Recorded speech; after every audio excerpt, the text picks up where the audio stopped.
que a veces parece haberse enamorado de la agenda de la cuarentena. Infectadura. Se acaba la dictadura de los médicos, digamos, la dicta blanda. Y yo creo que hubo un enamoramiento de la cuarentena. Los efectos en la economía son letales. Infectadura, que la habíamos puesto recién ahí en el graph. Efectólogos, no sé, y dictadura. Tenemos el récord de cuarentena del mundo. Yo creo que están espantados de que se termine la cuarentena. Porque el presidente está cómodo con este presente. Con 3 meses más de cuarentena, somos Venezuela en 3 meses.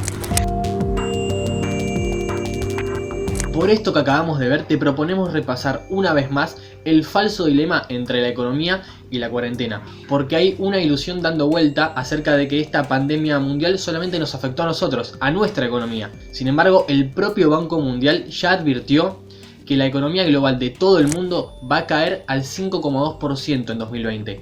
Se trata de la peor catástrofe desde el final de la Segunda Guerra Mundial. Estamos frente a un experimento social. En ninguna época de la humanidad nos encontramos frente a una crisis de esta naturaleza, ni siquiera la crisis del 29. Porque la crisis del 29 uno puede decir, bueno, una crisis de demanda. Había ausencia de demanda, ¿no es cierto? Había sobreproducción y ausencia de demanda. Acá hay crisis de oferta y crisis de demanda. New Deal, digamos, o cómo la economía de Estados Unidos salió de la crisis del 29, eran 6 puntos el producto. Sí. Crisis de la subprime, año 2008, ya muy reciente. El paquete que anuncia Estados Unidos es 2 puntos del producto. De vuelta, New Deal 6, crisis subprime 2. El paquete de ahora, ¿cuánto es? 20. Pero veamos la comparativa entre Argentina, donde hay personajes de la oposición y de algunos medios de comunicación que hablan y se quejan de la baja cantidad de muertos, de una infectadura y de la larga extensión de la cuarentena, y el resto de los países donde los controles sanitarios no fueron tan duros y los resultados económicos fueron iguales o incluso peores que los nuestros. Algunos lo plantean como un dilema. Bueno, ¿qué hacemos? ¿La economía o el virus? Y yo creo que no es un dilema. Si uno no tomara medidas sanitarias, también habría un descalabro económico, incluso mucho más desordenado y sin posibilidad de reaccionar. Repasemos, por ejemplo, lo que pasa en Estados Unidos. Allí el desempleo roza el 15%. 40 millones de personas se quedaron sin su trabajo. Es como que casi toda la Argentina se quede sin su empleo. Incluso el jefe de la Reserva Federal, que es como el banco central de ellos, Jerome Powell, ya advirtió que la mayor economía del mundo podría caer este trimestre entre un 20 y un 30% del Producto Bruto Interno. Tremendo. Pero vamos al país de Jair Bolsonaro, vamos a Brasil, donde no se tomó ningún tipo de recaudo contra el coronavirus y esta pandemia mundial que atacó a todo el mundo. La economía se retrajo un 1,5% del Producto Bruto Interno en el primer trimestre y hay algunas estimaciones que hablan de una caída del 12,7% para el segundo trimestre. Así que el país podría cerrar en todo el año con una contracción del Producto Bruto del 6%. Sería una de las peores caídas en la historia de Brasil, que ya sabemos es el país donde más casos de coronavirus se registraron en toda Latinoamérica. Pero nos vamos a Chile, el país que gobierna Sebastián Piñera.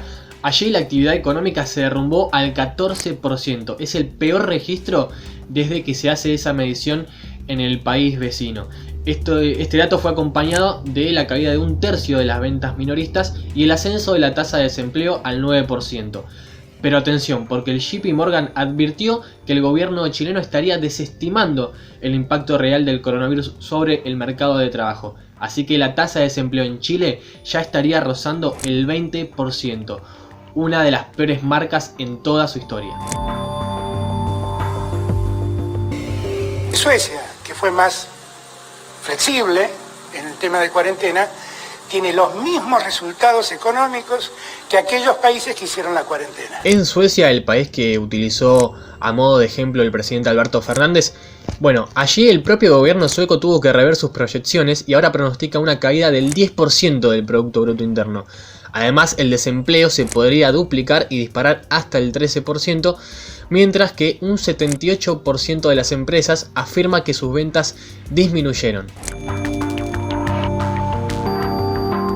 En el caso de Gran Bretaña, uno de los países más golpeados de Europa por el coronavirus, junto con Italia y España, y donde su primer ministro Boris Johnson desestimó los efectos de la pandemia, bueno, se estima que a fin de año 1.100.000 personas podrían caer bajo la línea de pobreza. Esto incluye a 200.000 niños. Además, el propio gobierno británico reconoce que la tasa de desempleo podría superar en los próximos meses el 10%. Y recordemos justamente que Boris Johnson dio positivo de coronavirus. Así que en un país donde no se tomaron los recaudos sanitarios necesarios, también la economía se desplomó.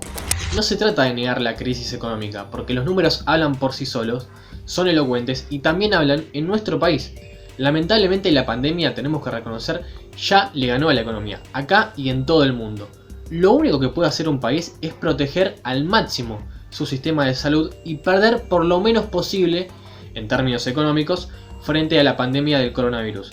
Eso es lo que está pasando en Argentina, eso es lo que pasa en nuestro país. Pero muchos parece que no lo quieren entender. No es un problema de la Argentina, de Suecia, de Alemania o de China. Es un problema global. Si vamos a tener todos ese resultado económico, ¿qué es lo que debemos privilegiar? La vida de la gente.